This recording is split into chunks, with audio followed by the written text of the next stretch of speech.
Now, a unique initiative here in Grand Marais aims to reconnect people with the art of writing letters. Yeah, the Letteracy Desk offers access to free paper, pens, and stamps, all the essentials that obviously require, what you need to mail a letter. They just celebrated opening a second location here in Grand Marais earlier this summer, now open next to the Cook County Museum or right next to the Lake Superior Trading Post. It is an increasingly digital world, obviously, and Letteracy Deck founder Ann Bratis says these spaces help people unplug, relax, and reconnect, especially across generations.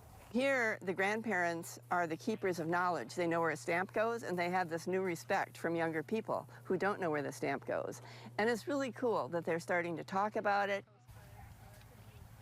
She adds the program has been widely used this summer, reaching a milestone of 6,000 letters sent by the end of August, and they hope to reach a total of 8,000 by October 20th, when the Letteracy Desk will ultimately close for the season.